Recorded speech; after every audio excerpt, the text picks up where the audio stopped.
आदरणीय योग्य सभा के अध्यक्ष, हमारी पार्टी के politburo member comrade Nilotpal Basu, पूरे देश के मजदूर आंदोलन की नेता अध्यक्ष, राष्ट्रीय अध्यक्ष डॉक्टर के अमृता, कॉमरेड AR संधू, हमारे हरियाणा के CPI के राज्य के secretary comrade Dariyav Singh, comrade Premchand ji और मंच पर हमारे तमाम साथी राज्य के जो मौजूद हैं और यहाँ इस सभा में आए तमाम मान सम्मान के योग्य बुजुर्गों, मेरी माताओं, बहनों, साथियों, दोस्तों, सबसे पहले तो आप सबका क्रांतिकारी अभिनंदन करता हूं कि इस कपकपाती सर्दी में आप इस मौके के ऊपर यहां आए हैं। आपका बहुत बहुत शुक्रिया, धन्यवाद, सलाम। हालात हालांकि ये है देश के कि ज्यादा हो या गर्मी हो, डट कर खड़ा होना पड़ेगा। भयंकर संकट की स्थिति से आज ये देश और प्रदेश गुजर रहा है। ये सम्मेलन में हमको कमेटी का चुनाव करने मात्र के लिए नहीं करते होंगे। आने वाले 3 साल के लिए हरियाणा में राजनीतिक तौर पर ये तो हमला भाजपा की सरकार की तरफ से देश की, प्रदेश की 10 साल से भी ऊपर समय हो गया, जो लगातार हमारे देश की बुनियाद पर जो हमला किया जा रहा है, जो हमारे पुरखों ने गले कटा करके, काले पानी ला करके लाखों छपे थे, जिसके आधार के ऊपर दुनिया का एक बिरला देश भारत देश बना। तमाम विविधताओं में एकता का एक प्रतीक, पूरी दुनिया में एक मिसाल।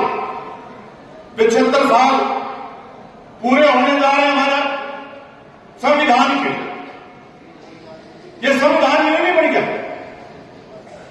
पहली बार इतिहास के अंदर हिंदुस्तान में, जिस देश के अंदर इतनी ऊंच नीच, जात पात, भेदभाव और वर्तमान के अंदर जो था, पहली बार इस संविधान के अंदर, और ये कोई मामूली बात नहीं थी कि संविधान सभा के रचने वाला, उस कमेटी का जिसने संविधान लिखा, उसका अध्यक्ष बहुत विद्वान तो थे, लेकिन उस जाति समुदाय से थे जिनको सदियों तक गुलाम बना करके रखा गया था, जिनको अछूत माना जाता था। वो देश की आजादी के बाद उस आजादी ने हासिल किया था कि देश की संविधान को लिखने वाली कमेटी का प्रधान वो बने। लेकिन आज वो ताकतें, ये देश के लिए विडंबना की बात है कि वो ताकतें देश की सत्ता पर हैं जो अंग्रेजों के साथ थे, जिन्होंने हमारे संविधान का विरोध किया, जो हमारे राष्ट्रीय ध्वज को अपना झंडा नहीं मानते थे, जो अम्बेडकर के पुतले जलाया करते थे। वो लोग आज देश की, प्रदेश की सत्ता पर बैठे हैं। इससे बड़ी अफसोस की बात कोई हो नहीं सकती। और यह हिटलर की बात हो, उनकी कितनी नफरत है। वो अभी संसद के अंदर जब 75 साल संविधान के हो रहे हैं, उस पर चर्चा, उस समय के देश का गृह मंत्री हमारे बाबा साहब अम्बेडकर के बारे में कहा भाषा इस्तेमाल करता है। फैशन बना गया, अम्बेडकर अम्बेडकर अम्बेडकर, ये ऐसे बोलता है, ये फैशन बन गया। इतनी बार तो भगवान का नाम ले लेते हैं, स्वर्ग मिल जाता। यो स्वर्ग की कोई और नहीं है, यो स्वर्ग हिंदुस्तान की जनता ने बाबा साहब अम्बेडकर को प्रधान बना करके उसकी संरचना की थी। इसी धरती पर स्वर्ग बनाने का यह संविधान तय किया। लेकिन इसी संविधान का फायदा उठा करके ताकते हैं किस तरह से देश के साथ, कि देश की तमाम संप्रभुता को आज खत्म किया जा रहा है। हमारी तमाम संपत्तियां जो आजादी के बाद हमने खड़ी की थी, सार्वजनिक क्षेत्र की थी, जो हमारी आत्मनिर्भरता की बुनियाद थी, उन सबको अपने 11 पूंजीपतियों के हवाले किया जा रहा है। इस 10 साल में पूरी दुनिया में चमत्कार है कि इतनी तेज गति से चंद घरानों की मुट्ठी पर उनकी दौलत 2 गुना 4 गुना बढ़ती चली गई। आज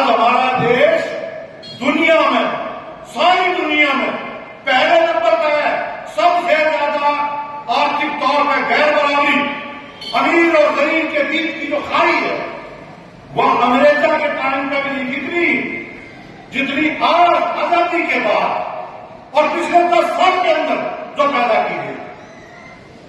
साबित यह है सारा देश कमाए, सारे देश की कमाई, सारी की सारे देश की कमाई सिर्फ 5 घराने, गिनती के 5, अडानी, अंबानी, टाटा, बिरला और एक मित्तल, गिनती के 5 आदमी सारे देश की कुल कमाई का एक साल में 20% 5वां हिस्सा उनका चला था।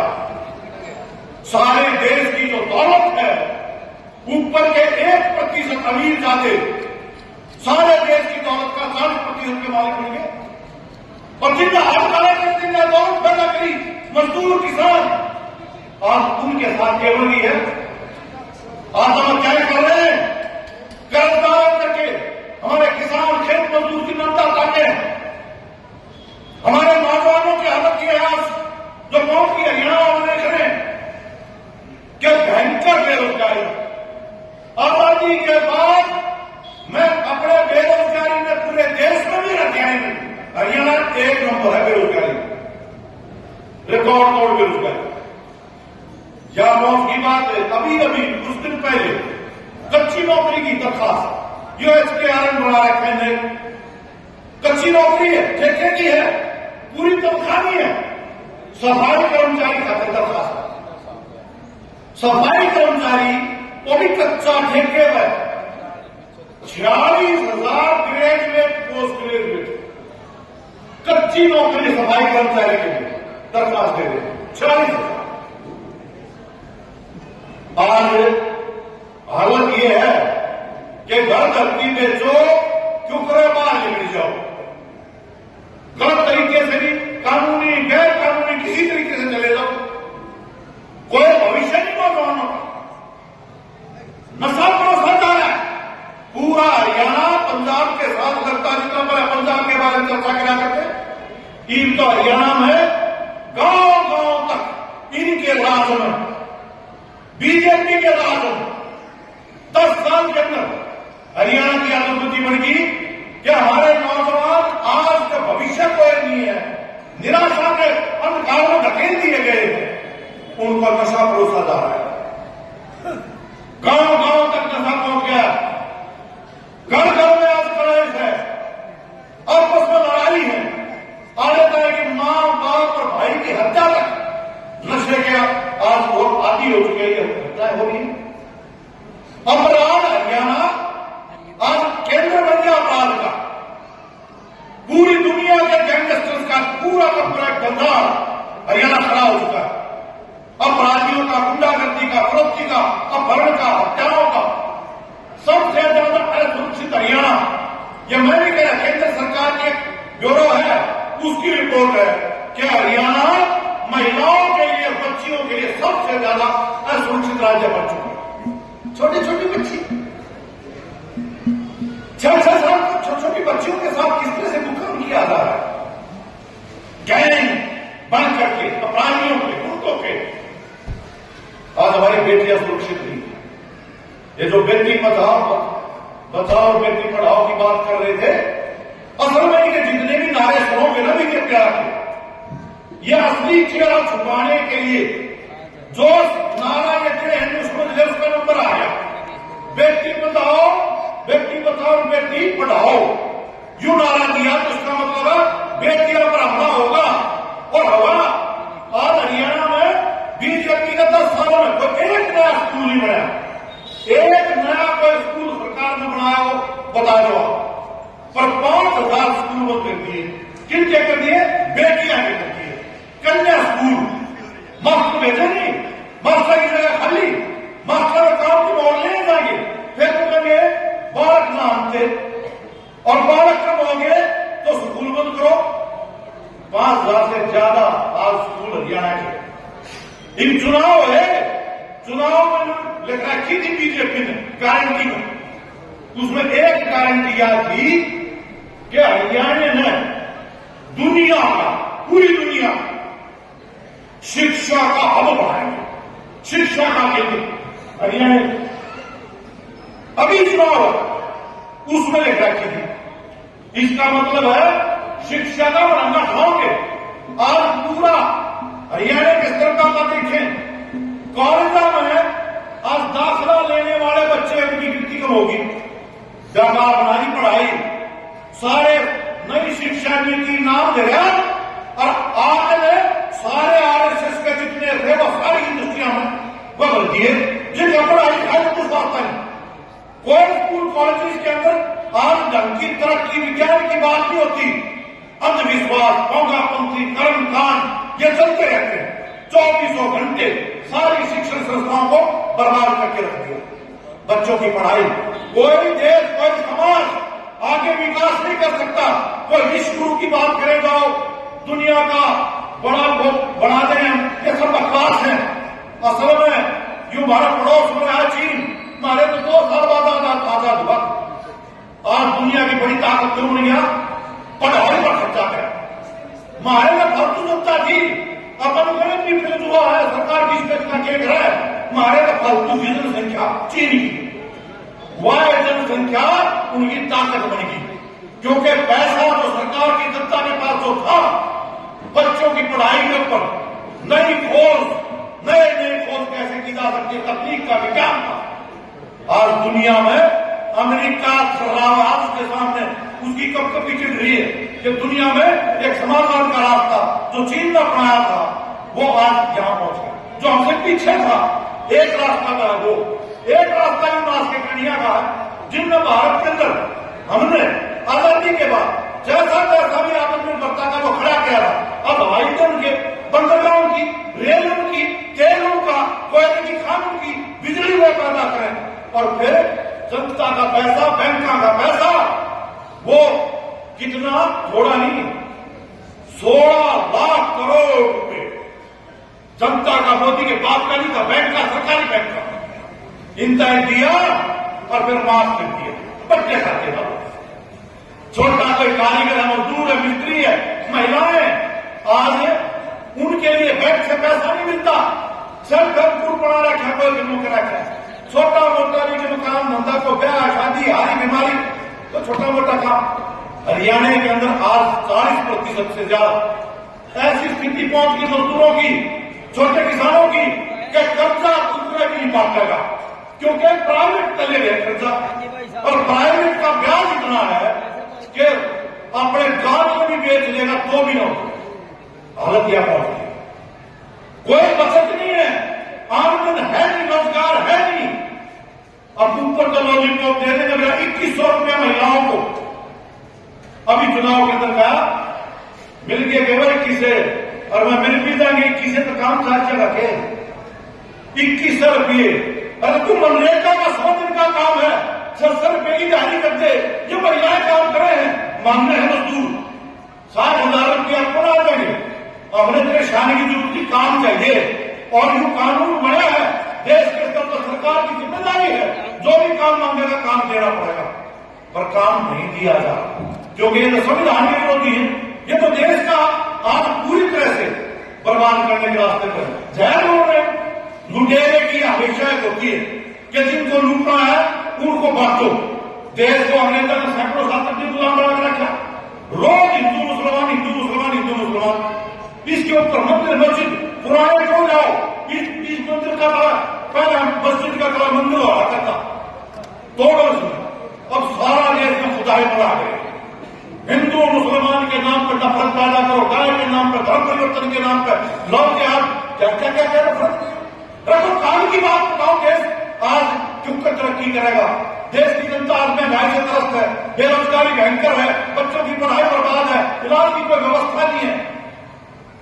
लेकिन लोग आपस में लड़े नहीं था, जात और गैर जात 35 और हरियाणा के अंदर जात को मारो आपस में, तो आपस में लोगों को लड़ाते हैं।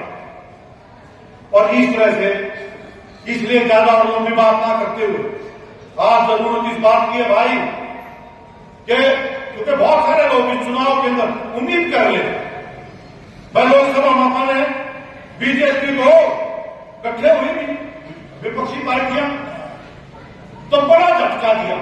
100 की 10 की 10 सीट उनके थे, 5 सीट बीजेपी हार गई। और विधानसभा में लोगों ने मन बना रखा था कि इंडिपेंडेंट छूट है, और लोगों ने उनको कसर भी नहीं छोड़ी।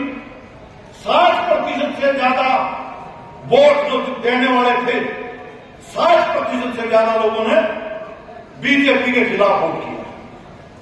पर उसके बावजूद भी ये विपक्ष की आपस की एकता न होने की वजह से आपस की लड़ाई का फायदा उठा करके अब तो आरोप ये भी लग रहे हैं चुनाव आयोग के ऊपर भी आज किसी को भरोसा नहीं है, चुनाव की प्रक्रिया पर कोई भरोसा नहीं है। जो लोकतंत्र बचाना कब करे, इसलिए आज लोगों में कोई खुशी नहीं है। यह नई सरकार बनी है, इसमें लेकर बीजेपी का वोट देने में कोई खुशी नहीं है। देश को आज जरूरत इसकी है, गहरा संकट है, इससे निकलने के लिए सबकी जिम्मेदारी बनती है। हमारे पुरखों ने जुकर अंग्रेजों के खिलाफ ये लामबंद हुए थे, जात नहीं, जात धर्म, ये तो हम सैकड़ों साल से इस जात की वजह से गुलाम रहे। तो ये हमारे उस समय के आजादी के आंदोलन के नेताओं ने यही शिक्षा दी। हम बंगाली हैं, मराठी हैं, हमारा हिंदी या कोई भाषा बोलने वाले पंजाबी, हम हिंदुस्तानी, हम भारतवासी हैं, हम भारत के लोग, हम इकट्ठे हों और एक ऐसा देश बनाएं जिसमें जात पर, धर्म पर, लिंग पर, भाषा पर, इलाके के आधार पर कोई भेदभाव न हो, सबको बराबरी का अधिकार मिले। जो सपना लेकर के आए, अब वो उस पर डाका है, हमें उसको बचाना है। और इसके लिए मार्क्सवादी कम्युनिस्ट पार्टी सम्मेलन में और ये सीपीआई के साथी हम दोनों वामपंथी पार्टियां मिलकर के हरियाणा के अंदर तय करने जा रहे हैं। जिसको भी इस देश से प्यार है, जो इस देश को एक रखना चाहता है, वो तमाम धर्मनिरपेक्ष जनतांत्रिक ताकतें इकट्ठे हों। सिर्फ इकट्ठे इस बात खातिर नहीं, एक बात कि बीजेपी को तो है ही, पर इस बात के लिए भी सिर्फ चुनाव जीतने के लिए नहीं, इस देश को बदलना है। इस देश की जो नीतियां, जो सरकारों ने फैला रखा है, उनकी जो टैक्सा में छूट, उनके जो कर्जे माफ, उनको जो सारी दौलत उनके हवाले और देश निचोड़ बढ़ा दिए, उनके जीएसटी को दूध पे भी, दही पे भी, लस्सी पे भी, आटे पे भी सब जाएगा टैक्स। माए के जो जिनका पहले खून की कमी है, उन लोगों का खून काट रहे हैं और उन कहते हैं ये नीतियां बदलनी है। जो कर चीन में होया है, जो भारत में भी हो सका है। भारत को अगर आज वास्तव में विश्व गुरु बनाना है, भारत को अगर वास्तव में विकसित भारत बनाना है, तो उसके लिए सबसे जरूरी है, और यह कोई और पार्टी नहीं बोल रही, हम खास तौर पर कहना चाहते हैं, कांग्रेस विपक्ष की पार्टी है। आजादी के आंदोलन में तुम्हारा एक योगदान था, पर आज आपको इस बात के ऊपर आना पड़ेगा कि जितने बड़े बड़े साहूकार पूंजीपति, 1% जिनको मैंने बताया, जिसके पास 40% दौलत पूरे देश की, उनकी दौलत के ऊपर, संपत्ति पर टैक्स लगना चाहिए, नहीं लगना चाहिए। उनकी दौलत पर टैक्स लगाओ, उनकी वंश आड़ों के बारे में कुछ कहे नहीं। यूं अभी पिछले देखा होगा अंबानी का छोड़ेगा, ब्याजी ब्याज तो पहले के सामने करोड़ों रुपए खर्च कर दिए। इन पर टैक्स लगाओ और इन तरफ लियो भाव, और सबसे जरूरी है इस देश के अंदर कि इनके ऊपर कॉर्पोरेट का भी टैक्स पड़े। यूं पैसा बड़े सारे अक्षर में गया, इतना पैसा है, सिर्फ 167 सबसे अमीर हिंदुस्तान की, उन्होंने बताया कि सिर्फ 2% भी टैक्स उनके ऊपर लगा दिया जाए, सिर्फ 2%। तो देश में पढ़ाई का, इलाज का और पोषण का, खुराक की क्या व्यवस्था हो जाए। 167 लोगों पर 2% टैक्स जो लगाना नहीं चाहिए, फिर क्या जो देश भूखा मरवा गया। आज कुपोषण में दुनिया में 116वें नंबर पर पहुंच गया। हालत यह देश की, तो उन पर टैक्स लगे और खेती बाड़ी या आज किसान मन लाग रहे। अपने बॉर्डर पर साथ में खनौरी में एक बुजुर्ग किसान नेता, सामान्य नेता है, 46 दिन हो गए आंदोलन पर बैठा है, लेकिन ये जो धर्म के ठेकेदार बड़े अपने आप नहीं गए, पापी गए और अब तक उस सम्मेलन नहीं गए, बातचीत नहीं करे। अरे तुमने वादा किया था 13 महीने 7.5 किसानों ने शहादत दी थी, उनसे तुमने वादा किया था कि और तुमने दिया था कि एमएसपी स्वामीनाथन की रिपोर्ट के मुताबिक लागू करवाने का हम कोशिश करें। कर गई वह कोशिश, यह मांग कर रहे हैं, बात तक नहीं कर रहे हैं इनसे। तो ऐसे में जो पैसा तो मैं कह रहा जो खेती बाड़ी पर लगे, जहां देश की 50% आबादी और संकट में खेती, पैदावार बढ़े, रोजगार पैदा हो, बढ़कर की पढ़ाई दूसरे नंबर पर, देश में पढ़ाई ऊंचे दर्जे की, पहले नंबर की पढ़ाई को करना पड़ेगा, रोजगार आपको मिल जाएंगे।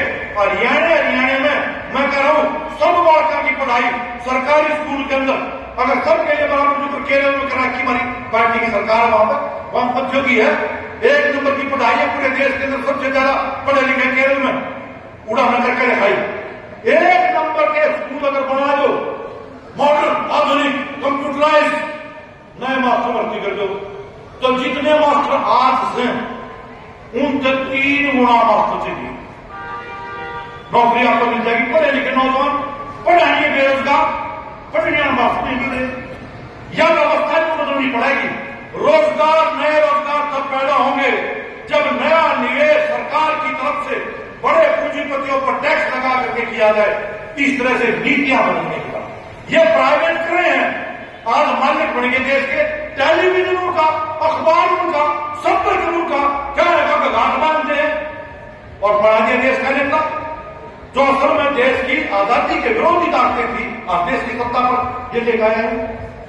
तो ये जो मीडिया है, यू मीडिया पर भी यू जो कंट्रोल बन गया बड़े बड़े पूंजीपतियों का, यू कंट्रोल तोड़ना पड़ेगा।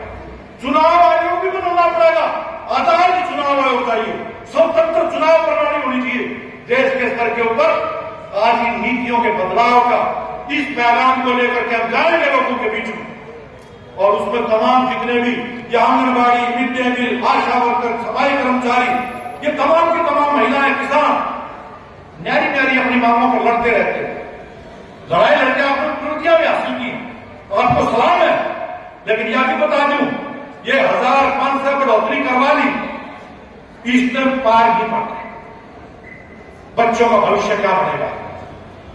आज संकट ऐसा बन गया, जो बाहर वातावरण जो बन गया, उसमें इस राजनीति को बदलना पड़ेगा। लूट की, फूट की, झूठ की राजनीति, इसके बदलाव का आपको हिस्सा बनना पड़ेगा। इसलिए जितने भी संघर्षों के साथी लड़ाइयों के मैदान में, सबको, ये सिर्फ पार्टी नहीं, कांग्रेस आओगी, पूना होगा, फलाना होगा, आपको आना पड़ेगा। सारी की सारी जितनी यूनियंस हैं, कर्मचारी हैं, 10 साल हो गए न्यूनतम वेतन तक रिवाइज नहीं कर रहे, महंगाई बढ़ेगी, लेकिन हरियाणा के अंदर न्यूनतम वेतन कर्मचारियों का, अभी तो कच्चे कर्मचारी ठेके पर वोट लेने के टाइम पर बोले इनकी सेवा सुरक्षा करके कानून के रूप में, क्या भाई रिटायरमेंट की उम्र तक ही इनको हटाया नहीं जाएगा, लेकिन तनख्वाह पक्के कर्मचारी की नहीं मिल रही, उसका आधी मिल रही, आधी की इनकम मिल रही। अब जब नीत होती तो यो कानून बनाकर जो 5 साल तो जो कह रहे हैं वो पक्के भी करें ना उसके थे, लेकिन पक्के नहीं, इन पक्की व्यवस्था करिए आगे खातिर भी, क्या आगे भी पक्के नहीं होंगे, कच्चा ही पक्की भर्ती हो, पक्के तौर पर व्यवस्था, कच्ची नौकरी की व्यवस्था, उसका नाम गया हरियाणा कौशल रोजगार निगम, ये बना। तो इसके खिलाफ हमारे जितने भी संघर्ष साथी हैं, उन सबको इकट्ठा होकर के, मिलकर के आने वाले समय में ये जात के, धर्म के बंटवारे तोड़ करके अपनी वर्गीय एकता, मेहनत का जनता की एकता, उनको मिलकर के आगे आना पड़ेगा। जो हरियाणा बचाना है, जो देश बचाना है, न सिर्फ बचाना है, इस देश को आगे लेकर के जाना है। जो भगत सिंह, सुखदेव, राजगुरु, हमारे जिन लोगों ने उस समय का सपना देखा था, उनके सपनों का भारत बनाना, इस संकल्प के साथ आपका बहुत बहुत धन्यवाद। इनकलाब जिंदाबाद।